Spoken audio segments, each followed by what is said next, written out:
இந்த பின்ன வடிவத்தில் வரக்கூடிய எண் அளவுகளை எப்படி நம்ம எளிமையாக ஞாபகம் வச்சுக்கிறது அப்படின்னு பார்க்கலாம்.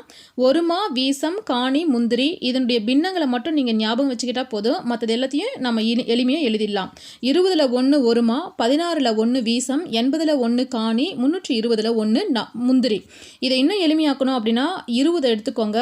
4 போயிடுச்சுன்னா 16, 16 5ஆல் பெருக்குனா 80, 80 4ஆல் பெருக்குனா 320.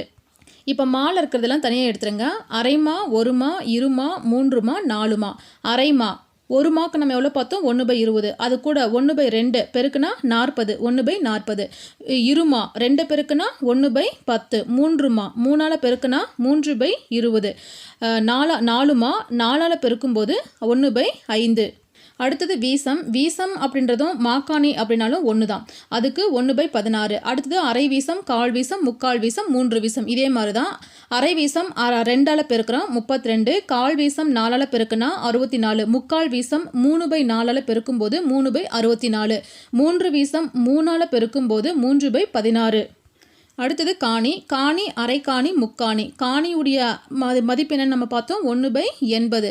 அப்போ அரைக்காணி அப்படின்னா 1/80, அரை 2ஆல் பெருக்குனா 160. அப்போ 1/160. முக்காணி அப்படின்றது 3ஆல் பெருக்கிறோம். அப்போது இதை நீங்கள் நல்லா ஞாபகம் வச்சுக்கணும். முக்காணின்னு கேட்டிருக்காங்க. 3 கூட்டல் காணி முக்காணி. நீங்கள் முக்கால் காணின்னு பார்த்துடக்கூடாது, முக்காணி. அப்போ 3ஆல் பெருக்கும்போது 3/80. அடுத்தது முந்திரி. முந்திரி வந்து 1/320. அரைக்காணி முந்திரி. இங்கே நீங்கள் நல்லா கவனிக்கணும். அரைக்கால் முந்திரின்னு சொல்லி கேட்கல, அரைக்காணி முந்திரி. அப்போ அரைக்காணினுடைய வேல்யூ என்ன கொடுத்துருக்காங்க? 1/160 கூட்டல் 1/320 முந்திரி. இது ரெண்டுத்தையுமே நம்ம கூட்டினீங்க அப்படின்னா 3/320 அப்படின்னு வரும்.